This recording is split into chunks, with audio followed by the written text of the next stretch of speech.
Hello दोस्तों, आज हम लोग देखेंगे अलजेब्रा। अलजेब्रा आपके लिए काफ़ी ज़्यादा इम्पोर्टेंट होगा। ये बेसिकली एसएससी प्री और मेंस में, प्री में काफ़ी कम सवाल रहता है लेकिन मेंस में 10-12 सवाल को कवर करता है। तो ये जो हमारा अलजेब्रा होगा ये एक काफ़ी ज़्यादा हाई वेटेज रखता है।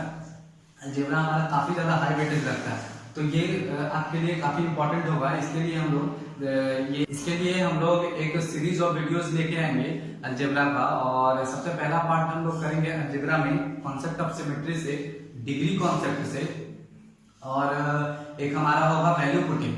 ठीक है, तो आप लोग देखोगे बड़े बड़े सवालों को कैसे हम लोग छोटा बना देंगे। ठीक है ना, मतलब आपको फ्रैक्शन ऑफ सेकंड में कर पाओगे बड़े बड़े सवालों को। तो एक अलजेब्रा आपके लिए इंपॉर्टेंट होगा। RRB JE, RRB, NTPC, group D, सभी में अलजेब्रा एक इम्पोर्टेंट रोल होता है। जैसे कोई सा भी अगर आपका एग्जाम होता है 1 डे कॉम्पिटिटिव एग्जाम, तो उसमें अलजेब्रा जरूर पूछा जाता है। ठीक है, तो हम लोग कवर करेंगे, इसका 10-12 वीडियोस आएगा आपका। तो सबसे पहले हम लोग स्टार्ट करते हैं, सीरीज में इसको खत्म करेंगे। तो सबसे पहले हम लोग स्टार्ट करते हैं अलजेब्रा में ये हमारा वैल्यू पुटिंग का कॉन्सेप्ट। ठीक है, तो वैल्यू पुटिंग का कॉन्सेप्ट आप लोग समझिएगा। जैसे हमारे पास x plus y plus z लिखा हुआ है, this will be equal to 15। अगर ये 15 लिखा हुआ है तो आप देखोगे यहाँ पे वैल्यू पुटिंग में बस एक ही कॉन्सेप्ट आपको दिमाग में रखना है। जैसे एक इक्वेशन है, 3 अननोन है, तो 2 अननोन के साथ हम लोग कुछ भी कर सकते हैं। मतलब अगर इसको कोई सोल्व करने के लिए बोले तो ये सोल्व नहीं हो सकता है। ठीक है, जैसे आपको कोई बोल दे कि इसे सोल्व कीजिए, ठीक है, तो ये आप सोल्व नहीं कर सकते हो। एक इक्वेशन 3 अननोन आप सोल्व नहीं कर सकते हो। तो आपको सोल्व करने के लिए क्या करना पड़ेगा, 3 इक्वेशन पता होना पड़ेगा। तो 3 इक्वेशन रहेगा, 3 अननोन रहेगा, तभी आप सोल्व कर सकते हो। ठीक है, एक इक्वेशन दिया हुआ है, 3 अननोन है, आप सोल्व नहीं कर सकते। इसका मतलब यहाँ पे आप इसका फायदा क्या उठाओगे, किस तरह से उठाओगे सवालों में आप, कि आप देखोगे कि यहाँ पे हमारे पास एक इक्वेशन है, 3 अननोन है, तो 2 अननोन के साथ कुछ भी कर सकते हैं। बेसिकली ऐसा इसलिए कर रहे होते हैं क्योंकि ये एक इंडिविजुअल वैल्यू पे डिपेंड नहीं कर रहा है। ये अगर हमारा 15 आ रहा है, 15 अगर आ रहा है तो ये पूरे सम के कारण 15 आ रहा है। मतलब ये पूरा सम पे डिपेंड कर रहा है, ये इंडिविजुअल वैल्यू पे डिपेंड नहीं कर रहा है, एक्स वाई पे डिपेंड नहीं कर रहा है। आप देख भी पाओगे यहाँ पे, एक्स को अगर हम 0 मान लेंगे, वाई को अगर हम 0 मान लेंगे, जेड को अगर हम 15 होता है, तो ये इक्वेशन सेटिस्फाई कर रहा है। ठीक है, तो आप देख रहे हो वैल्यू चेंज होते जाएगा, एक्स वाई जेड के इंडिविजुअल वैल्यू पे डिपेंड नहीं करेगा। जैसे मान लेते हैं हम इसको 1 मान लेते हैं, इसको 0 मान लेते हैं, तो इसको 14 मान लेंगे, तो अभी भी देख रहे हो 15 ही आ रहा है, अभी भी इस इक्वेशन को सेटिस्फाई कर रहा है। फिर अगर हम इसको 2 मान लें, इसको 3 मान लें, इसको 10 मान लेंगे, अभी भी इस इक्वेशन को सेटिस्फाई कर रहा है। इसका मतलब ये होता है कि आपके ये जो हमारा 15 आ रहा है, ये बेसिकली इसके सम पे डिपेंड कर रहा है, ये इसके सम पे डिपेंड कर रहा है, ये इंडिविजुअल वैल्यू पे डिपेंड नहीं कर रहा है, इंडिविजुअल वैल्यू पे डिपेंड नहीं। इसी बात का फायदा हम लोग उठाएंगे सवाल में। ठीक है, सवाल में इस तरीके से रहेगा आपका कि जैसे 2 इक्वेशन दे दिया गया है, 4 अननोन है, तो हम लोग 2 अननोन के साथ कुछ भी कर सकते हैं। ठीक है ना, मतलब 2 इक्वेशन है, 2 अननोन है, तभी सोल्व किया जा सकता है। 3 इक्वेशन है, 3 अननोन है, तभी सोल्व किया जा सकता है। अगर आपका अननोन ज्यादा, इक्वेशन कम है, तो उसी बात का हम लोग फायदा उठाएंगे। यहाँ पे एक इक्वेशन है, ठीक है, 3 अननोन है, 3 अननोन है, तो 2 अननोन के साथ हम लोग कुछ भी कर सकते हैं। ठीक है ना, तो 2 अननोन के साथ कुछ भी कर, मतलब यहाँ से इसी बात का हम लोग फायदा उठाएंगे सवाल में। आप देखोगे ये हमारा सवाल करके आपको समझाते हैं, आपको सवाल में समझ में आएगा। ठीक है, तो एक हम लोग एसएससी का एक सवाल लेते हैं। एक हमारा सवाल है, आप लोग देखो, ये रहा हमारा सवाल। ठीक है, तो इस सवाल को कैसे हम लोग सोल्व करेंगे। आप देखोगे यहाँ पे एक इक्वेशन दिया हुआ है, एक इक्वेशन है, लेकिन आप देख रहे हो पी और क्यू 2 अननोन है। इसी बात का हम लोग फायदा उठाएंगे। एक इक्वेशन 2 अननोन, ये कैसे हो सकता है, मतलब एक अननोन के साथ हम कुछ भी कर सकते हैं। आप देखोगे यहाँ पे क्यू को हम 0 मानेंगे। ऐसा भी नहीं करना है कि आप अपना काम के अनुसार चीजें करना है। जैसे क्यू को कोई मान लिया 1000, तो वैसा तो नहीं होगा ना। तो क्यू को सबसे सिंपलेस्ट फॉर्म में ले आइए, क्यू को सबसे आसान भाषा में ले आइए, मतलब क्यू को हम 0 मान लेंगे। ठीक है ना, सबसे आसान है, क्यू को क्या करते हैं, 0 मान लेते हैं। आप देखोगे यहाँ पे हम क्यू को, क्योंकि एक इक्वेशन है, 2 अननोन है, तो एक अननोन को हम कुछ भी मान सकते हैं, तो क्यू को हम 0 मान ले रहे हैं। ठीक है, तो क्यू को हम 0 मानते हैं, तो ये खत्म हो जाएगा हमारा, p बराबर 4 हो जाएगा। क्यू को अगर हम 0 मानते हैं, ठीक है, तो ये 0 हो जाएगा हमारा, ये खत्म हो जाएगा, ये खत्म हो जाएगा, तो बस सवाल हमारा इतना सा बच गया। ठीक है, सवाल हमारा इतना सा बच गया। अब p के जगह पे 4 अगर हम लोग रख देंगे, यहाँ पे माइनस था, p के जगह पे अगर हम लोग 4 रखेंगे तो कितना हो जाएगा, 64। तो 64 माइनस 64 कितना हो जाएगा, 0, और 0 इस सवाल का उत्तर हो जाएगा। तो आप देख पा रहे हो कितने बड़े बड़े सवालों को हम लोग कितना आसानी से कर सकते हैं। एक और सवाल आपको लेके समझाते हैं। ये रहा हमारा दूसरा सवाल। ठीक है, इस सवाल में आप लोग देखोगे यहाँ पे एक इक्वेशन, दो अननोन, ठीक है। तो एक अननोन को कुछ भी कर सकते हैं, ठीक है। एक अननोन को हम जीरो मान लेते हैं, हम बी को जीरो मान लेते हैं। बी को जीरो मानने से क्या होगा, ये इसको अगर हम जीरो मान लेते हैं, आप देखोगे आराम से, अगर बी को हम जीरो मानते हैं तो ए बराबर कितना हो जाएगा, -1 हो जाएगा। अगर बी को हम जीरो मानते हैं तो ये खत्म हो जाएगा, ठीक है, ये हमारा खत्म हो जाएगा। बी को जीरो मान लेते हैं तो ये खत्म हो जाएगा। बस इतना सा सवाल हमारा बच गया। ए के जगह पे हम लोग -1 रखेंगे तो कितना हो जाएगा, -1 का, यहाँ पे अगर हम लोग देखेंगे -1 का क्यूब करेंगे तो -1 ही रहेगा, और ये +1 है, कितना हो जाएगा, 0, और 0 इस सवाल का उत्तर हो जाएगा, ठीक है। तो इस तरह से आप लोग देख पाओगे कि कितने आसानी से सवालों को हम डील कर सकते हैं। ये रहा हमारा तीसरा सवाल, ठीक है।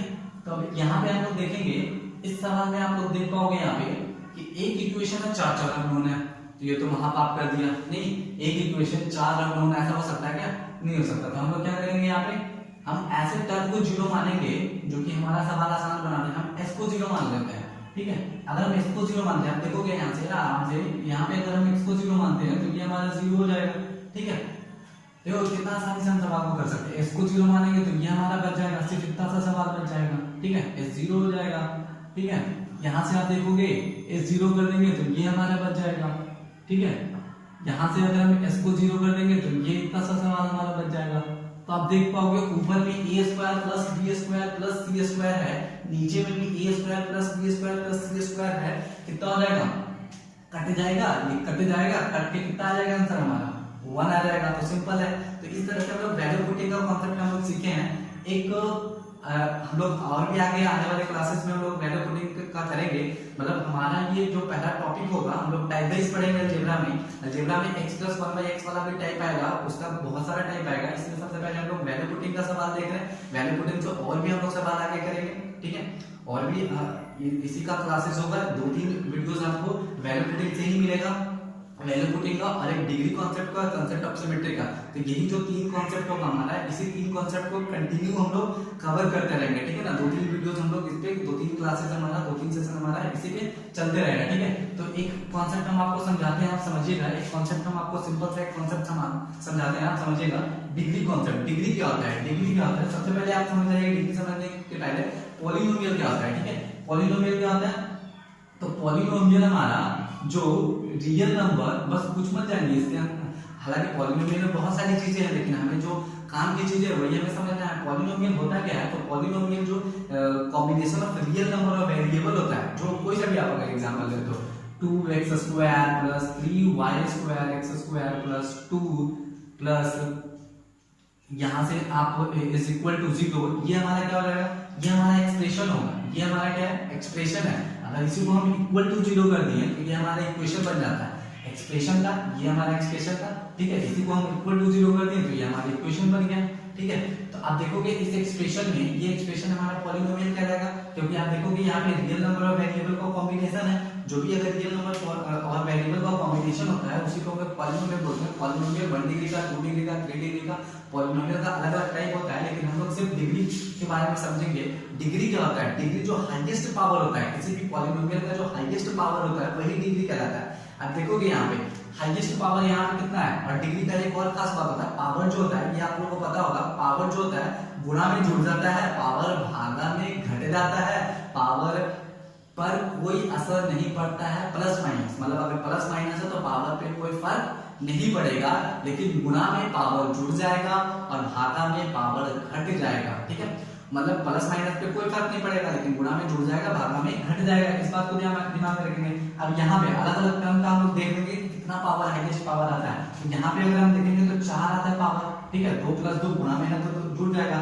यहाँ पे 2 आता है, जो हाईएस्ट होगा वही पावर कराएगा। तो इस पूरे एक्सप्रेशन का अगर कोई पावर पूछ देगा तो पूरे एक्सप्रेशन का पावर कितना हो जाएगा हमारा, पूरे एक्सप्रेशन का पावर हो जाएगा। पूरे एक्सप्रेशन का अगर डिग्री पूछ देगा कि पूरे एक्सप्रेशन का डिग्री कितना है, तो 4 हमारा डिग्री हो जाएगा, क्योंकि यहाँ पे कितना पावर था, 4, यहाँ पे कितना था, 2। तो मैक्सिमम जो पावर होता है किसी भी गिवन पॉलिनोमियल का, जो मैक्सिमम पावर होता है ना, वही डिग्री कहलाता है। तो इस एक्सप्रेशन का अगर आपसे पूछेगा कोई डिग्री, तो आप तुरंत बता दोगे इस एक्सप्रेशन का डिग्री कितना हो जाएगा, 4 हो जाएगा, ठीक है। एक और सवाल लेते हैं, आप लोग डिग्री बताइएगा। अगर हम ले लेते हैं 2x² y² z² plus 3z का पावर 7 प्लस 2x का पावर 4, ठीक है। इस एक्सप्रेशन का हमें डिग्री बताना है। आप बताइए इस एक्सप्रेशन का कैसे डिग्री पता करेंगे?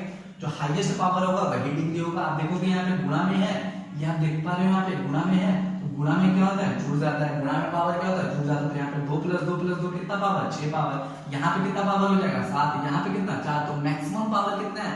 मैक्सिमम कितना है? 7 है। तो 7 ही इस पूरे एक्सप्रेशन का डिग्री हो जाएगा। इस पूरे एक्सप्रेशन का डिग्री कितना हो जाएगा? 7 हो जाएगा। अब मेन बात आता है कि इसका यूज कैसे करेंगे सवाल में। आपको हम सवाल करके दिखाते हैं, फिर आपको समझ में आएगा कि इसका यूज कैसे करते हैं हम लोग। तो सवाल हम लोग देखते हैं, ठीक है। ये रहा हमारा सवाल। ये सवाल एसएससी मेंस में पूछा हुआ सवाल है, ठीक है। ये काफी आसान सवाल है। आप देख पाओगे इतना बड़ा सवाल आपको लग रहा होगा, लेकिन काफी आसान सवाल है। आप देखोगे यहाँ पे एक चीज आपको इस सवाल करने से पहले एक चीज आपको समझा देते हैं। सिमेट्रिक पॉलिनोमियल, सिमेट्रिक पॉलिनोमियल किसको हम लोग बोलेंगे?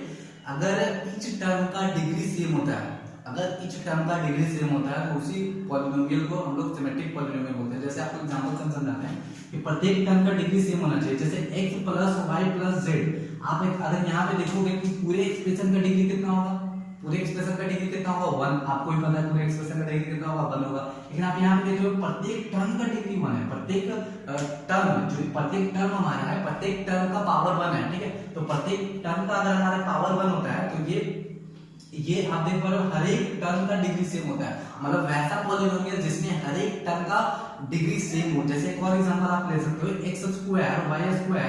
अगर हम यहाँ पे ले लें, देखिए x² + y² + z², यहाँ पे पूरे एक्सप्रेशन का हमें डिग्री पूछना होगा तो पूरे एक्सप्रेशन का डिग्री कितना हो जाएगा? 2 हो जाएगा। तो ये एक सिमेट्रिक पॉलिनोमियल होगा। क्यों सिमेट्रिक पॉलिनोमियल है? क्योंकि हर एक टर्म का डिग्री सेम है। आप देखोगे हर एक टर्म का देखोगे यहाँ पे 2 है, यहाँ पे कितना है? 2 है, यहाँ पे कितना है? 2 है। तो हर एक टर्म का क्या आ रहा है? डिग्री सेम आ रहा है। तो हर एक टर्म का डिग्री सेम आ रहा है, मतलब पूरे एक्सप्रेशन का जो होगा वो हर एक टर्म का जो होगा वही हमारा डिग्री होगा, ठीक है। जैसे यहाँ पे हर एक टर्म का डिग्री कितना था? हर एक टर्म का पावर कितना है हमारा? 2 है। तो इस पूरे एक्सप्रेशन का डिग्री कितना हो जाएगा? 2 हो जाएगा। जैसे एक और एग्जांपल हम देते हैं सिमेट्रिक पॉलिनोमियल का। जैसे हमारे पास x³ y³ दिया हुआ है प्लस y³ z³ दिया हुआ है प्लस z³ x³ दिया हुआ है। अब आपसे पूछ रहा है कि इसका आपको डिग्री बताना है, ठीक है। आप देखते ही बता दो कि डिग्री 6 होगा। 3 + 3 गुणा में पावर क्या होता है? जुड़ता है। तो डिग्री कितना हो जाएगा? 6 हो जाएगा, ठीक है। लेकिन आप यहाँ पे एक बात देखोगे कि हर एक टर्म का 6 होगा, ठीक है। हर एक टर्म का 6 होगा। इसका भी 6 है, इसका भी 6 है, इसका भी 6 है। तो हर एक टर्म का क्या हो रहा है? डिग्री सेम हो रहा है। तो हर एक टर्म का जो डिग्री होता है वही पूरे पॉलिनोमियल का डिग्री होता है। तो इस तरह के पॉलिनोमियल को हम लोग क्या बोलते हैं? सिमेट्रिक पॉलिनोमियल बोलते हैं। जैसे आपका ये सवाल जो दिया गया है वो एक सिमेट्रिक पॉलिनोमियल का ही एग्जांपल है। आप देख सकते हो यहाँ पे ये जो पावर है, जो ब्रैकेट के अंदर वो कितना पावर है? 2 पावर है, ठीक है। ब्रैकेट के बाहर कितना पावर है? 3 पावर है। पावर क्या होगा? गुणा में जुड़ जाएगा तो कितना पावर हो जाएगा? 5 पावर हो जाएगा। तो आप देखोगे इस टर्म का डिग्री कितना आ गया? 5। अलग अलग टर्म को तोड़ करके आप देखोगे इस टर्म का भी डिग्री 5 आ जाएगा, ठीक है। 2 3 5 इस टर्म का डिग्री कितना हो जाएगा? 5 आ जाएगा। तो ये पूरा ऊपर में जो लिखा हुआ है हमारा न्यूमरेटर में, जो पूरा लिखा हुआ है हमारा, वो पूरा का पूरा क्या हमारा एक सिमेट्रिक पॉलिनोमियल है, ठीक है। सिमेट्रिक पॉलिनोमियल है। क्यों सिमेट्रिक पॉलिनोमियल है? क्योंकि हर एक टर्म का डिग्री क्या है हमारा? सेम है। तो हर एक टर्म का जब डिग्री सेम होता है तो वो क्या कहलाता है? सिमेट्रिक पॉलिनोमियल कहलाता है, ठीक है। तो यहाँ पे आप देखोगे कि यहाँ पे डिग्री 5 है, ऊपर में डिग्री 5 है। डिग्री का कैसे लोग यूज करेंगे? आप ऑप्शन में देखो, ऑप्शन में देखो बी ऑप्शन में डिग्री 0 होगा। कांस्टेंट टर्म का डिग्री 0 होता है, ठीक है। ये भी तो कांस्टेंट टर्म है, इसका भी डिग्री 0 हो जाएगा। ये आप देखोगे कि एक सिमेट्रिक पॉलिनोमियल है। अभी आपको हम एग्जांपल बताएं, इसका डिग्री कितना हो जाएगा? 1 हो जाएगा, ठीक है। क्योंकि हर एक का पावर 1 है, इसका डिग्री कितना हो जाएगा? 1 हो जाएगा। इसका डिग्री आप देखोगे तो गुणा में डिग्री जुड़ जाएगा, तो इसका डिग्री कितना है? 2 है। इस टर्म का डिग्री 2, इस टर्म का डिग्री 2, इस टर्म का डिग्री कितना हो जाएगा? 2 हो जाएगा। मतलब पूरे एक्सप्रेशन का डिग्री कितना है? 2 है। यहाँ पे डिग्री कितना? 1 है। यहाँ पे 0, यहाँ पे 0। अब जो सवाल में जो डिग्री आएगा वही हमारे उत्तर में भी वही डिग्री आना चाहिए, ठीक है। मतलब अगर सवाल में मान लेते 3 डिग्री आ गया, ठीक है, तो हमारा जो आंसर होगा उसमें भी 3 डिग्री आना चाहिए, ठीक है। तो 3 डिग्री वाला ही आंसर होगा। अगर 3 डिग्री वाला सवाल दिया गया तो 3 डिग्री वाला ही आंसर होगा। 2 डिग्री वाला सवाल दिया गया तो 2 डिग्री वाला ही आंसर होगा। तो इसी तरह से यहाँ पे हम लोग देखेंगे कि यहाँ पे हमारा कितना डिग्री है, ऊपर में कितना डिग्री है, सबको देखने की जरूरत नहीं है। आप एक टर्म उठा लो, क्योंकि ये तो सिमेट्रिक पॉलिनोमियल है। सारे टर्म का 5 डिग्री है तो पूरे एक्सप्रेशन का कितना हो जाएगा? 5 हो जाएगा। तो पूरे एक्सप्रेशन का ऊपर में कितना है? 5 डिग्री है। अगर हम नीचे में देखेंगे तो पावर कितना है? 1 है। ब्रैकेट के अंदर पावर 1 है, बी का पावर 1, सी का पावर 1, तो पूरा घट करके भी आएगा तो पावर 1 ही आएगा, ठीक है। घट करके भी कितना आएगा? पावर 1 आएगा। तो यहाँ पे पावर 1, यहाँ पे पावर 2, पावर क्या होगा? जुड़ जाएगा गुणा में, तो 3 हो जाएगा। तो आप देखोगे हर एक टर्म का 3 ही आने वाला है। ये भी एक हमारा सिमेट्रिक पॉलिनोमियल है, तो हर एक टर्म का 3 है, सबको देखने की जरूरत नहीं है, हमको एक को केवल देखने की जरूरत है। आप आगे से क्या करोगे, एक टर्म उठा लोगे, तो इस टर्म का कितना डिग्री आ गया 5 आ गया, इस टर्म का कितना डिग्री आ गया 3 आ गया। तो यहाँ पे क्या होगा, भागा में डिग्री क्या होता है, घट जाता है, तो भागा में डिग्री घट जाएगा तो हमारा डिग्री कितना आ जाएगा 2 आ जाएगा, मतलब क्वेश्चन का डिग्री कितना आ गया 2 आ गया, मतलब आंसर का भी डिग्री कितना आ जाएगा 2 आना चाहिए। आप देखोगे 2 डिग्री वाला तो यही तो है, ठीक है, यहाँ पे ये तो नहीं होगा 0 डिग्री, ये भी नहीं होगा 0 डिग्री, ये कितना है 1 डिग्री है, ये भी नहीं होगा 2 डिग्री वाला ही सवाल होता है। आप देखो कि यहाँ इतना बड़ा सवाल को हम लोग केवल डिग्री से फ्रैक्शन ऑफ सेकंड में निपटा सकते हैं। आप देखो कुछ नहीं करना है, बस 5 यहाँ पे डिग्री है ऊपर में, नीचे में 3 डिग्री है, बस घटा लेंगे, भागा में डिग्री घट जाएगा, गुणा में डिग्री जुड़ जाता है, डिग्री कितना आ जाएगा क्वेश्चन का 2, आंसर का डिग्री 2 आना चाहिए, तो 2 डिग्री वाला आंसर यही हमारा है। तो आप देखोगे कितना हमें सोल्व करने की जरूरत ही नहीं है, हमें सोल्व करने की जरूरत ही नहीं है, ये मेंस में पूछा हुआ सवाल है, सीजीएल मेंस में पूछा हुआ सवाल है, और कितने आसानी से हम लोग कर पा रहे हैं, ठीक है। एक और सवाल आपको दिखाते हैं, एक और सवाल में आप देखोगे तब आपको समझ में आएगा। एक और सवाल हम लोग देखते हैं यहाँ पे, ये रहा हमारा एक और सवाल, ठीक है। यहाँ पे आप देखिएगा कि डिग्री कितना है, आप डिग्री से कर लोगे, यहाँ पे भी आपको मिलेगा क्या, सिमेट्रिक पॉलिनोमियल, ठीक है। आप देखोगे हर एक टर्म का डिग्री सेम होगा। अगर हम इस टर्म की बात करें, एक ही टर्म आपको लेना है, सभी टर्म को लेना ही नहीं है, आप एक ही टर्म से आपको काम चलेगा, इतना सा काम ही नहीं चलना, ये हमारा काम का ही नहीं है, हमारा बस ये काम का है, मतलब कोई भी टर्म उठा लोगे वही आपका काम का है। आप देखोगे यहाँ पे डिग्री कितना हो जाएगा, यहाँ पे ब्रैकेट के अंदर 1 डिग्री होगा, क्योंकि अगर b का पावर 1 है, c का पावर 1 है, तो पावर कितना होगा, जुड़ करके भी जो आएगा हमारा वो एक ही पावर का आएगा ना, सेम पावर का ही जुड़ेगा, तो यहाँ पे जुड़ करके भी आएगा तो क्या आएगा, सेम पावर का आएगा, तो 1 ही आएगा यहाँ पे, तो 1 into 3 गुणा में डिग्री जुड़ जाएगा, तो ऊपर में कितना हो गया डिग्री 4 हो गया। अगर नीचे में देखो, आप देखो ऊपर में सब में 4 ही आएगा डिग्री, ठीक है, ऊपर में सब में 4 ही आएगा। अब यहाँ पे देखो कितना डिग्री होगा, ये 1 डिग्री है, ये 1 है, 1 1 मल्टीप्लाई होकर कितना हो जाएगा 2 हो जाएगा, ठीक है।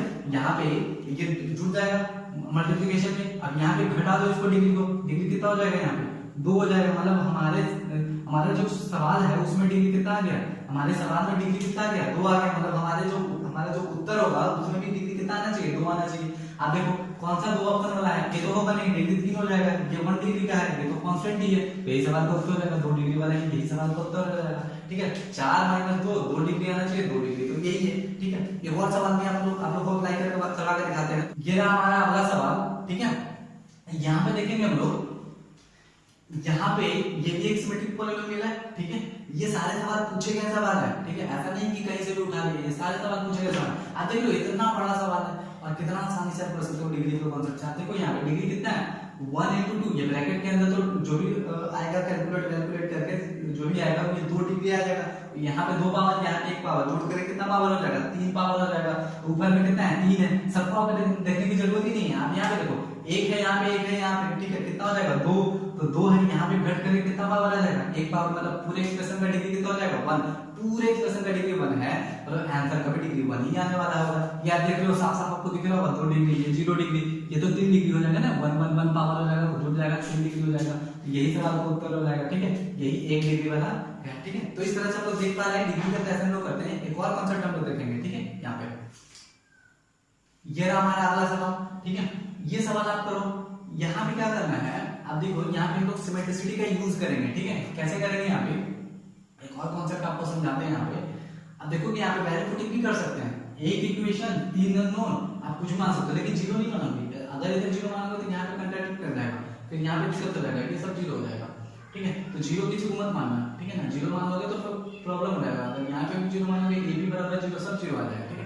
तो यहाँ पे वैल्यू पुटिंग से थोड़ा सा दिक्कत होगा, 1 2 ये सब मानना पड़ेगा, और 1 2 में तो दिक्कत होता है, ये थोड़ा सा टाइम जाएगा, लेकिन हमें कोई टाइम नहीं गंवाना है। आप देखोगे ये एक तरह का सिमेट्रिसिटी का सवाल है। आप देखो यहाँ पे कैसे है कि हर एक टर्म एक दूसरे से मिलता जुलता है, तो हर एक टर्म अगर एक दूसरे से मिलता जुलता होगा तो एक सिमेट्रिसिटी होगा। और एक सिमेट्रिसिटी का पहले भी हम बता चुके हैं, सिमेट्रिसिटी होता है क्या है कि भैया जो पावर होता है, जो डिग्री होता है ना, हर एक टर्म का सेम होता है। आप यहाँ पे भी देखोगे हर एक टर्म का डिग्री सेम होगा, ठीक है, हर एक टर्म का डिग्री सेम होगा, ये सिमेट्रिसिटी का सवाल है। लेकिन आप इसका कैसे फायदा उठाओगे, यहाँ पे आप देखो, यहाँ पे हम लोग क्या करते हैं कि सिमेट्रिसिटी जहाँ पे भी एक तरीके का टर्म जहाँ पे मिल गया, आप देखो कैसे एक तरीके का टर्म है। यहाँ पे देखो b + c है, फिर यहाँ पे c + a है, आगे a + b, आप खुद बता सकते थे क्या आने वाला है, bc ca, आप खुद बता सकते हो आगे a भी आने वाला है, ठीक है। यहाँ पे a - 1 है, b - 1 है, आप खुद बता सकते हो आगे c - 1 आने वाला है। तो एक सिमेट्रिसिटी का टाइप बन गया, एक सिमेट्रिसिटी का सवाल बन गया। तो ये एक ही तरीके का टर्म हमें दिखे, ज्यादा दिमाग नहीं अप्लाई करना, बस यही देखना है हमें कि एक ही तरीके का टर्म दिखे हमें, ठीक है। या बाकी एक तरीका और सिमेट्रिसिटी देखने का कि आप देख लो पावर सबका डिग्री सेम आना चाहिए, तो डिग्री आप देखोगे सबका सेम आने वाला है, ठीक है। कितना होगा ऊपर में डिग्री 1 ओवर आएगा, यहाँ पे माइनस में डिग्री चला जाएगा, नहीं 2 डिग्री आ जाएगा, यहाँ पे 1 आ जाएगा, ठीक है। हमें डिग्री में जाना ही नहीं, यहाँ पे हम कैसे सवाल वो करेंगे आप देखोगे, यहाँ पे बहुत आसानी से कर लेंगे ऐसे सवाल जहाँ पे भी आपको एक तरह का टर्म दिखे, बस कुछ नहीं देखना है, बस एक तरीके का टर्म देखना है, सब एक तरह का टर्म है, सब एक तरह का टर्म है, तो क्या करना है हमें, सब एक तरह का अगर टर्म होता है तो आप क्या करो कि सब वेरिएबल्स को सेम मान लो, ठीक है, सारे वेरिएबल्स को सेम मान लेना है। तो हम क्या करते हैं यहाँ पे a बराबर b बराबर c मान लेते हैं, ठीक है। अगर हम a बराबर b बराबर c मानेंगे तो ये वाला टर्म सेम हो जाएगा, ठीक है। तो हमें वो लिखने की जरूरत ही नहीं है, गुणा 3 कर देंगे। अब देखो सबको अगर हम बराबर मान लेंगे तो यहाँ पे सब a है, सबको मान लिया a है, तो b प्लस c मतलब a प्लस a कितना ये हो जाएगा 2a divided by a square into a minus 1। और हमें सब टर्म लिखने की जरूरत ही नहीं है, गुणा 3 यहाँ पे कर देंगे, सब टर्म नहीं लिखना है। क्यों नहीं लिखना है आप देख पाओगे, यहाँ पे भी वही चीज हो जाएगा a प्लस a 2a बटा a square into a minus 1, ये सेम चीज बन जाएगा, ठीक है। तो हमें सब लिखने की जरूरत ही नहीं है, गुणा 3 कर देंगे, ठीक है।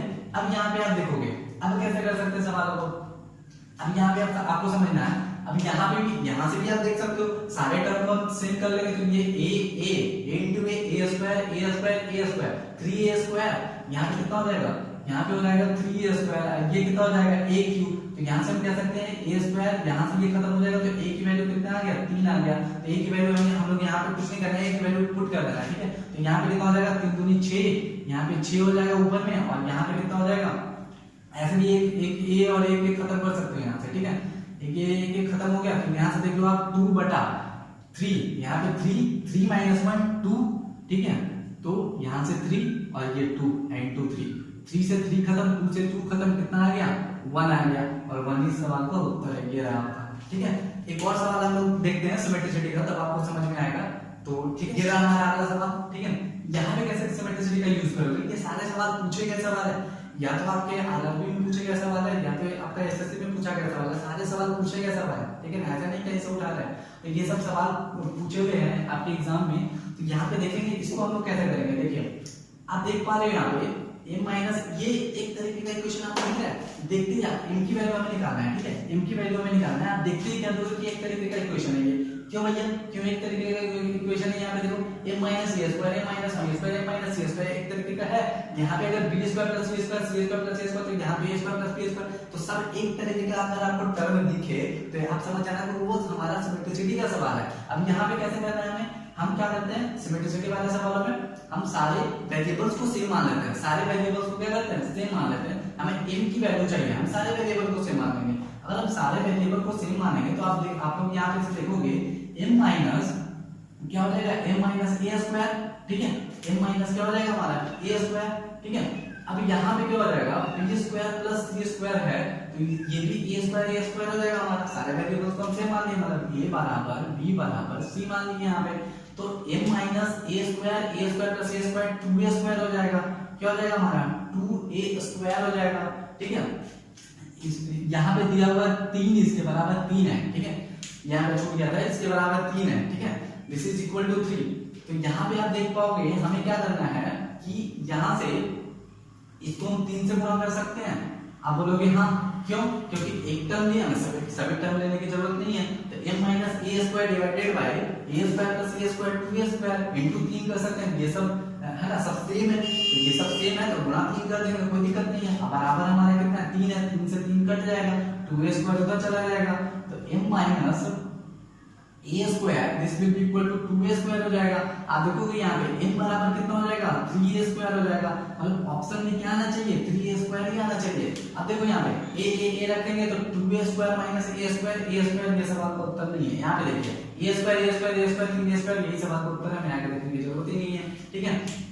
समझ में आ रहा है। तो इस तरीके से हम लोग सवालों को कर सकते हैं। जैसे ये हमें सिमेट्रिसिटी का सवाल था, इसमें हम लोग क्या कर रहे थे कि ऐसा अगर सिमेट्रिसिटी का सवाल मिलेगा तो हमें कुछ नहीं करना है, बस क्या करना, सारे वेरिएबल्स को सेम मान लेना है, ठीक है। सारे वेरिएबल्स को बराबर मान लेना है, तो सारे वेरिएबल्स को बराबर मान लें, क्योंकि ये टर्म हमें लिखने की जरूरत नहीं है, ये टर्म लिखने की जरूरत नहीं है। इतना जो लिखा गया है ये झूठ मूठ का लिखा हुआ है, ठीक है ना, ये सारी चीजें झूठ मूठ का लिखा हुआ है, हम पूरा यहाँ पे 3 कर देंगे क्योंकि वो सब चीज तो सेम ही है, सिमेट्रिसिटी का सवाल है। अब यहाँ पे a square plus a square कितना है, a स्क्वायर 2a स्क्वायर हो गया, ये 3 के बराबर है तो 3 से 3 कट गया, 2a स्क्वायर इधर चला गया तो 2a स्क्वायर हमारा इधर आ गया। अब यहाँ पे क्या हो जाएगा, 2a स्क्वायर इधर a स्क्वायर चला जाएगा तो कितना बच जाएगा, m बराबर 3a स्क्वायर हो जाएगा, m बराबर 3a स्क्वायर ऑप्शन में मिला देंगे, क्या m बराबर 3a स्क्वायर है कि नहीं, सबको बराबर पुट करना है, ऑप्शन में भी बराबर पुट करना है, तो a square a square a square 3a square यही सवाल का उत्तर होगा। तो आगे हम लोग देखेंगे इसी कॉन्सेप्ट पे, हम लोग कॉन्सेप्ट ऑफ सिमेट्री आज हमने देखा, वैल्यू पुटिंग का देखा हमने, डिग्री कॉन्सेप्ट देखा, तो यही 3 कॉन्सेप्ट पे हम लोग आगे के 1-2 वीडियोस में हम लोग करेंगे सवालों को। इसके बाद हम लोग टाइप वाइज हम लोग करेंगे, जो x+1/x वाला टाइप होता है और x3+1/x3 वाला जो टाइप होता है वो सारे टाइप हम लोग कवर करेंगे, लेकिन अभी आज के लिए इतना ही। Thank you.